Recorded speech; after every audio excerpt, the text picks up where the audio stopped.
Hey everybody, my name is Suede, and today we're going to be ranking the civilizations in Civ 3 from worst to best. So let's start with the considerations. We're going to be taking an average across all map settings and all difficulty levels with standard rules. So most notably that assumes that cultural conversions are turned on. This means that traits that provide extra culture, like religious and scientific, would get a boost because of cultural conversions. We also assume that we're using the recommended number of civs for each map size. Of course, if you play on a super large map with only one computer opponent, then being expansionist is going to be really advantageous because you're going to get all the huts, but we'll assume we're not going to do any cheesy stuff like that. So we also assume that you exploit the advantages of the civ in question. So that means that even if you're a player that doesn't like normally fighting, if you get a militaristic civ, we assume that you use those militaristic advantages. Trait balance. One of the things I love about Civ 3 is that the traits are very well balanced. This is not true of unique units, but with traits, no trait is bad. Some are definitely more versatile than others, though, while others require more particular situations or map types to be good. Most of the low-ranked civilizations on this list are exceptionally strong in some niche circumstances, so don't take this to mean that you shouldn't play low-ranked civs. Just find the right settings for them.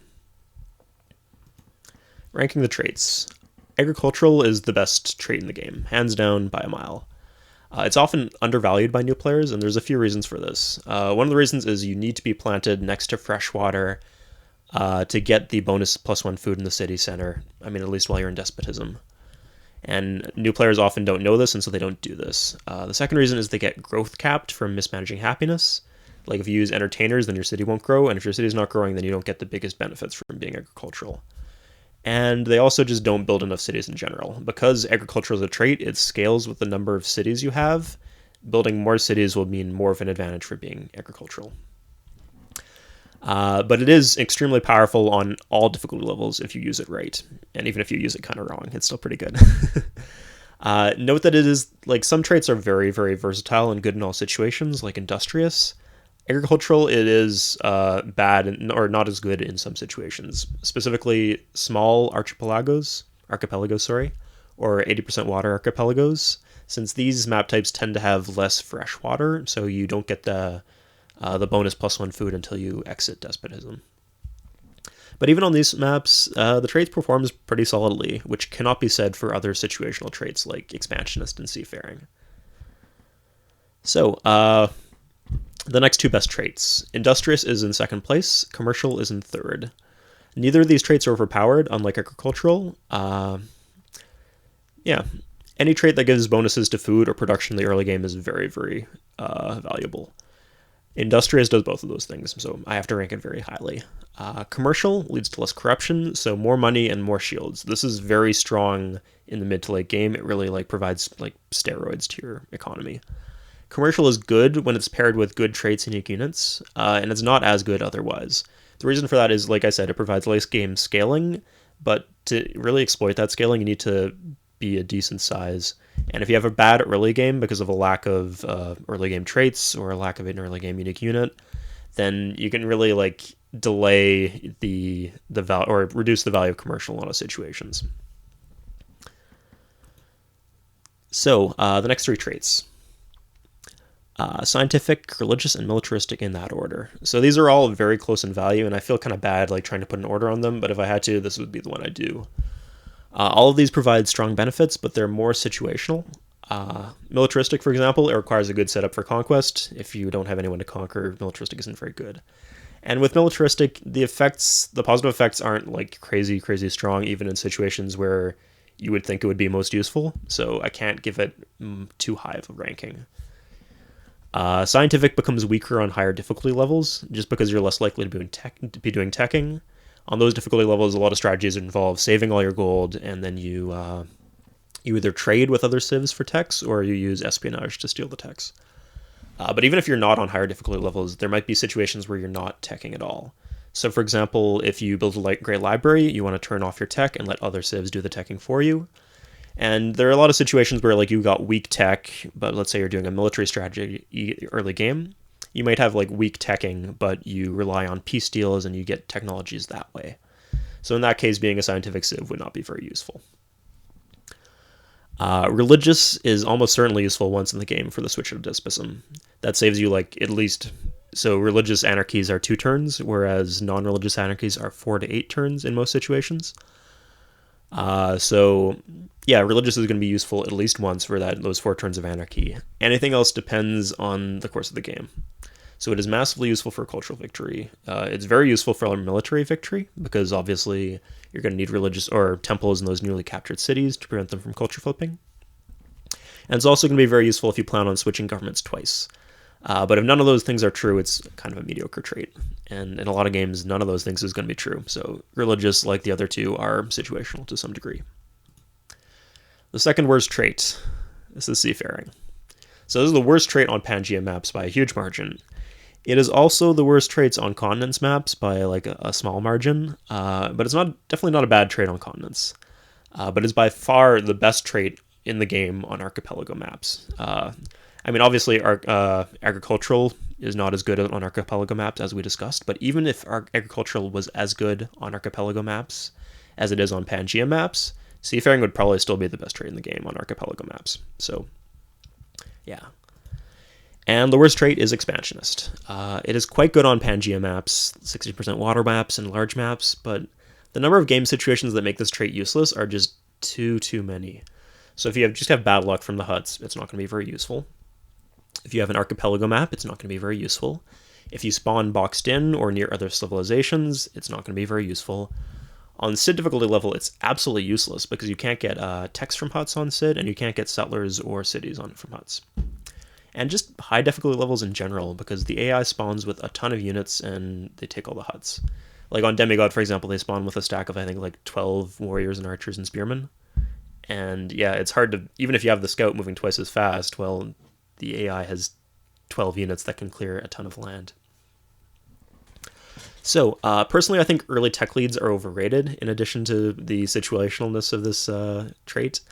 It's kind of hard to convert that lead into anything substantial on the ground. I mean, this is especially because when you get free techs from huts, you don't get to choose which tech you get. But even if you did, it's like there aren't many ways you can really capitalize that on the Ancient Era. I mean, of course, if you got raiding for free, there'd be a lot of good paths like the Philosophy of Free Tech or Republic or the Great Library. Beyond that, like most of the military techs in the Ancient Era are like just right off the ground, and you don't really need a solid tech lead to be able to research these techs. The biggest thing this trait has going for it is the chance to pop a settler or a city, but in situations where you're going to be popping a lot of huts, it would have been feasible for you to get a free settler or city without the expansionist trait. So I'd much rather have early bonuses to production or growth, even if they're much smaller than this. And most of the like industrious and agricultural are not small bonuses. These are significant bonuses. So yeah, when ranking civs, I also considered synergy between the 2 traits. An example for that would be the Vikings. They're militaristic and seafaring. Militaristic gives half-priced harbors. Seafaring gives half-priced harbors. So these 2 benefits, it's kind of like double counting, and so you don't get the benefit from both traits by having both of them. So there's bad synergy in that case. I also consider synergy between the traits and the unique units. So on the other hand, the Vikings are a seafaring civ, and they have a unique unit with amphibious assault. So that is good synergy. I didn't rank the unique units based on synergy in my other video. So based on that factor, some unique units in this video I might like talk about as if they were better than I necessarily talked about in my rankings. We're evaluating the civ as a whole. That includes everything, and one of the things that includes is Golden Age timing. So, let's start from the bottom, and the absolute bottom of the barrel is Portugal. Their traits are seafaring and expansionist, and it is guaranteed that one of these traits is going to be bad, regardless of the map type. In some cases, both of these traits are going to be particularly bad. So for example, like an 80% water Pangea or something like that. And I mean, versatility isn't bad. It's good to have traits that are strong when the other is weak and vice versa in some cases, but with Portugal, even when they're good, they're just only okay. They can't build, they can't conquer, they have no cultural bonuses, they have a bunch of bonuses that provide utility, and that can barely add up to an above average civ in the most niche circumstances.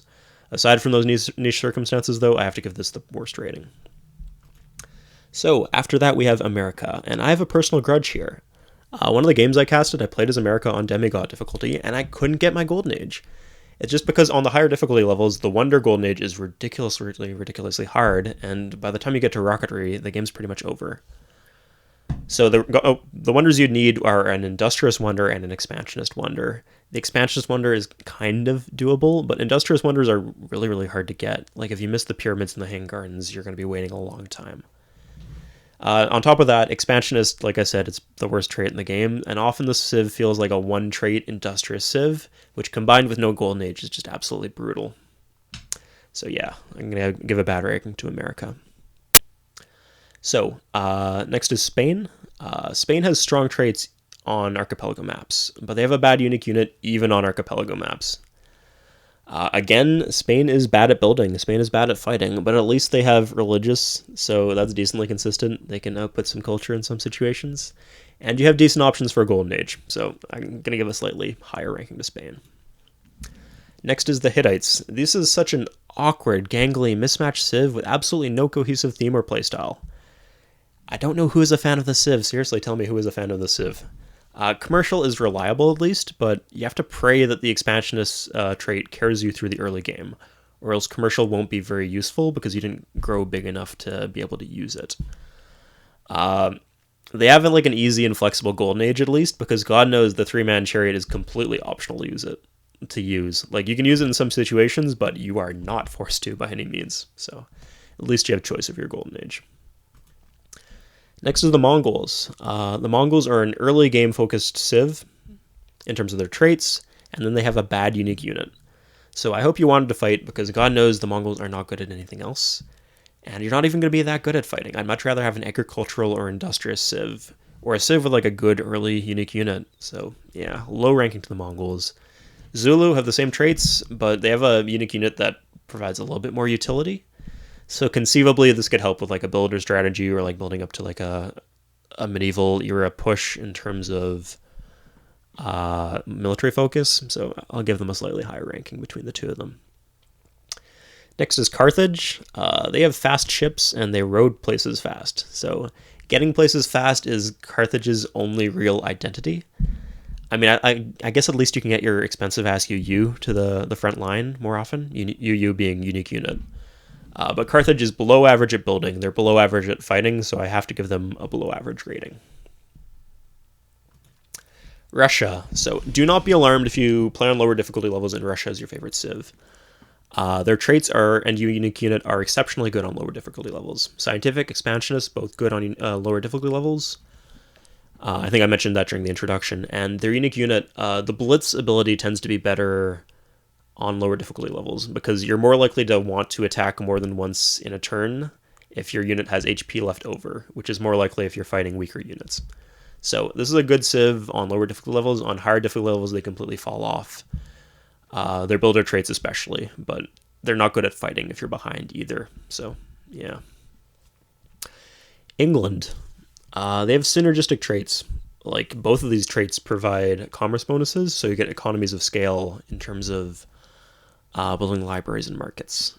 Their unique unit has synergy with being seafaring for obvious reasons, but everything about them is circumstantial. They can't grow big enough to make full use of commercial on Pangea maps, and on continents they're not especially good either. So I can't give them too good of a ranking. Germany. So Germany has bad synergy in terms of their traits with their unique unit. So with Blitz, the main advantage is that you win combat twice in a turn and you promote. But first of all, militaristic civs promote faster anyway, and they have cheaper barracks, which means you start veteran, so you don't really have much room to grow in terms of promotions. They've got a late unique unit, which was, remember how I said bad things about America for that? But at least with Germany, like the Golden Age through Wonders is a lot more doable, even on higher difficulty levels.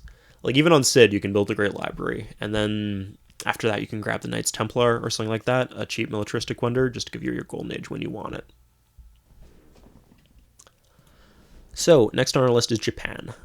Japan has great conquest synergy.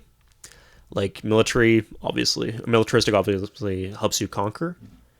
And religious provides cheap temples, which are good to build in recently conquered cities to prevent them from culture flipping.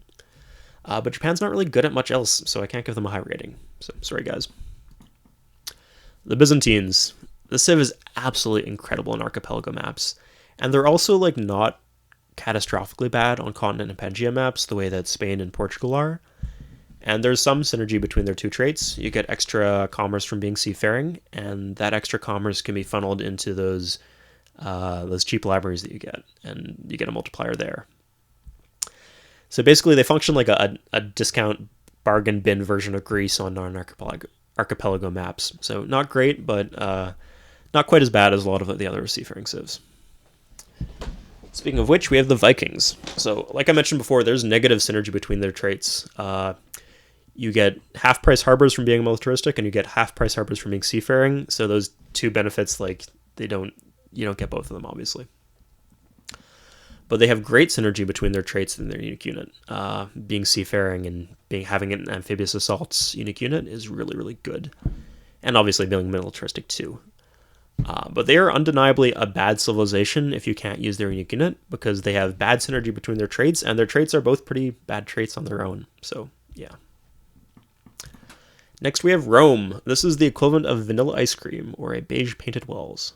They are a solid choice in many situations. They're an exceptional choice in no situation. That's all I have to say about Rome. And I got a lot to say about Babylon. So, a lot of people really like Babylon, and they might be disappointed that I rated them as being solidly mid-tier, but I have good reasoning for this. I've thought about it a lot. One thing is you only really need one cheap culture building in most circumstances. The exception to that is if you're going for cultural victory. So in that case, having discounts on both the cultural buildings, so on libraries and temples, is incredible. But cultural victories are difficult and not usually the best and easiest path to victory in most cases.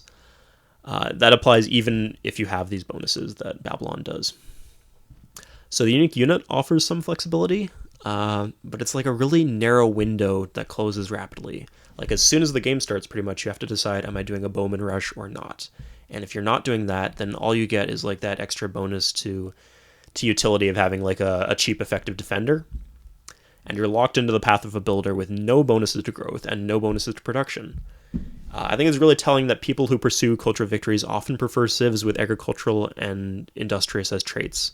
So civs like the Celts, civs like Egypt, civs like Sumeria, instead of Babylon, who are supposedly the culture kings. Next we have France. So France has powerhouse traits and mid-game golden age timing, which is really good. And they have a completely underwhelming unique unit. I mean, that's not pretty much the only reason that you play France is for the traits. And I like the synergy between the traits. Industrious have the effect of really driving you towards the medieval era with the strong bonuses to worker speed. And with that like strong phase going into the mid-game, you can really benefit from commercial a lot. So I like the synergy between the traits. It's a shame that they weren't paired with a better unique unit. Otherwise, I could give them a much higher rating.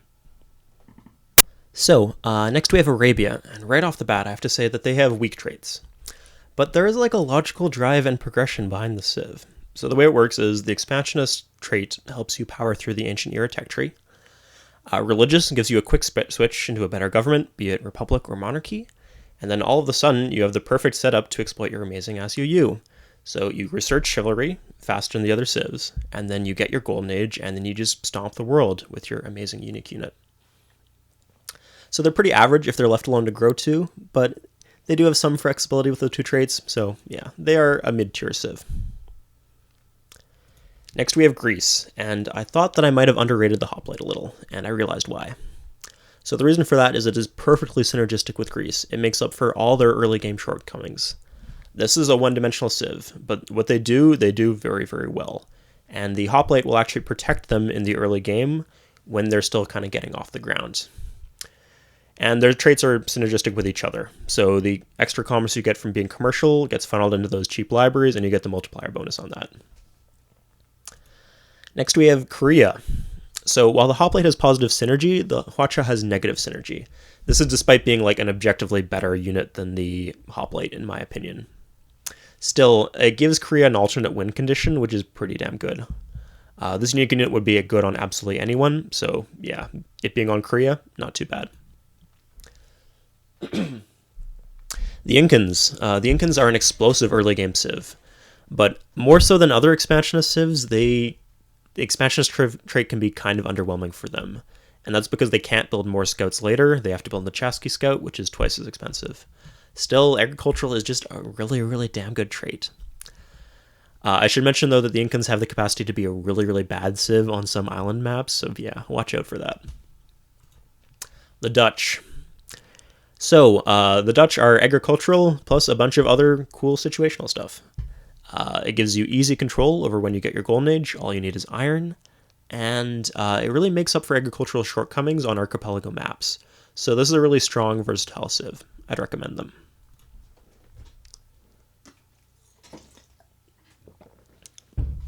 So the new players love this trait combination, and I can see why. Industrious is a great trait, and scientific is one of the best traits on lower difficulty levels.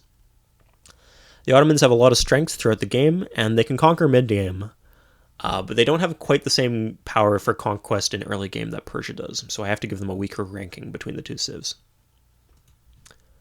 Egypt. Egypt has a lot of great things packed into a single civilization. They're great at building, they're great at culture, and they're great at war in whatever era they're in, like in the early game, and also in the late game because they got some flexibility by being religious. They can switch into the government that they need to if they want to fight. You have flexible development options. That lets you play the start you're given. So no matter what kind of start you get, you don't have to worry about being like railroaded into like a particular path, like being a warmonger or a builder. You can just see what kind of map is in front of you, and then play the map. And Egypt allows you to do all kinds of strategies that depend on the map that you're given. Next, we have India. India has really like a lot of difficulty surviving until the government switch. They're really weak in the early game, but if you make it that far, you are absolutely golden. So they have weak early game traits, which means you might not be able to grow as big as you like if you're playing conservatively, and that means you might be missing key resources, but thankfully, the elephant does not require any resources, so you have some synergy in that sense. And as a reminder, the elephant is the absolutely insane powerful unit. It is the best unique unit in the game that does not force you into an early golden age, so India really profits from that. And of course, their traits are really strong in the late game, so if you can establish a solid civilization, you can really, really do well with them. Next, we have the Aztecs, and there is so much synergy between the traits and the unique unit of the Aztecs. This is the best possible pair of traits you could ask for to make use of the Jaguar Warrior. And they have solid traits even if you don't use the Jaguar Warrior, but you should probably make some kind of early game play in terms of like crazy rapid expansion growth or in terms of military attack. Like maybe you don't spawn next to someone close enough to be able to use the Jaguar Warrior, but maybe you can do a swordsman rush instead or something like that. They're also really good at growing in builder spots. Just like the agricultural trait alone, you don't need anything else. It'll make you a good builder civ. And if you're doing that, then the unique unit will keep you safe from barbarians. So that's a plus. The Mayans. The Mayans have an absolutely insane trait pair. Just the best trait pair in the game, hands down. Combined with the worst unique unit in the game, though. So it kind of balances out. You'll want iron as soon as possible if you want to fight with the civ. The good thing is that you have the best traits possible for securing it in peacetime. So you can grow fast, and then your workers road to the iron fast. And the reason you'll want iron is because you can't build archers as the Mayans. And look at the javelin thrower. It's 30 shields. You know what also costs 30 shields? The swordsman. And the swordsman has 3 attack instead of 2. So it's definitely the unit you want to be using if you're doing fighting early on as the Mayans. You can take a golden age at your leisure because the javelin thrower isn't very useful. But note that the hanging gardens and the pyramids will force you into golden age if you build either of them. So be aware of that. Next, we have Sumeria. Sumeria has amazing traits, and they have great utility from their unique unit. It's also very synergistic, because you don't really have to focus on doing anything else. You can just build your cheap Enkidu warriors to protect your new cities, and then build a ton of cities. Scientific isn't as weak on higher difficulty levels when it's backed up by size, because you can still compete with the AI if you're a really big civilization in terms of techs, and if you're competing with the AI, then maybe you'll get some scientific great leaders or something like that. And their unique unit is useful even if it actually never fights. So just because the utility provides that you don't have to spend as much money on defense, or sorry, as much shields on defense, I guess. So if your unique unit isn't actually fighting, that means you get complete control over when your golden age actually happens. So that's a nice perk. Persia. So this is a favorite civ of new players. And the more I thought about it, The more I believe that this civ actually appeals to me too. Persia deserves all the praise that they get. They are well suited to any victory conditions. They have one of the best unique units in the game, and it's actually really synergistic with their trait. Because the main downside to the Immortal is it's slow. But if you have industrious trait, then you can build a lot of roads, and those roads will help you conquer relatively faster with the Immortal and get those Immortals to places that they need to be. Above Persia, we have China. And this is the best warmonger trait combo aside from the Aztecs. But they're a very different civ from the Aztecs in the sense that you don't get the early Golden Age unit, but you still can do great things with that. So one thing that means is that with your great traits, you can do an Archer Rush, and the Archer Rush will not force you into an early game Golden Age. So ideally, you get kind of strong off of that. Maybe you get some techs in the peace deal, you get a few cities, and then once you've established a dominant position, you can just wreak havoc with the Rider and really profit off your Golden Age and just dominate your continent. I really hope you do at least some dominance with China, because they kind of fall off by the mid-industrial era. So yeah, try to establish that strength by that time. So the next two civs, if you watch my channel a lot, these two should not surprise you. The first is the Celts. The Celts are a top tier civ even if you choose not to use their unique unit, which is one of the best in the game. And that's just because of their traits. Their traits are very, very strong. They are strong at cultural victories, they are strong at building, and they are strong at conquest in the ancient or the medieval era. So one strategy you can use for conquest with the medieval era as the Celts is to just wait until after you switch government before you start fighting. So one reason you might want to do that is because having a golden age in despotism is kind of crappy. So you switch out of despotism, which is faster because you're religious, and then you can still kill people with a Gallic swordsman. And the Gallic swordsman is very strong. You'll still be probably facing spearmen, but even if you're facing pikemen, it's a strong unit against pikemen because it can run away. It has the retreat function, and it can get where it needs to go as fast as possible because it's a fast unit. Hands down, the best civ in the game. I don't think there's any doubt in my mind about this, is the Iroquois. So they are overpowered in the early game due to their growth trait, agricultural, plus an overpowered unique unit in the Golden Age, in the early game for conquering things. And then they have a strong trait that gives better late game scaling for big empires. So what you do is you establish a big empire, and then you get the most out of being big. This is a really, really amazing combination. There's a lot of good strategies with the Mounted Warrior too. Like, let's say you don't want to take an early Golden Age. So you grow pretty big with agricultural as a trait. You switch governments probably, and then you build a bunch of cheap Mounted Warriors and then upgrade a couple of them to Knights. So what the Knights will do is they have the 3 defense and the same movement speed. So you can escort your stack of Mounted Warriors, which are much more cost effective in terms of the damage they do than the Knight. And then with that, you can use your mixed stack to really wreak havoc and conquer. So, yeah, that's one possible strategy to try out with the Iroquois. But there are a lot of strategies that work with them. They are such a good civ. So, if you skip to the end of the video and you just want to see how I ranked the different civs, here they are. Number 1 is the best, number 31 is the worst. And also, here's my ranking of the traits. Again, 1 is the best, 8th is the worst. Let me know in the comments what you think, and if you agree with my rankings. Is there anything that I failed to consider? Yeah.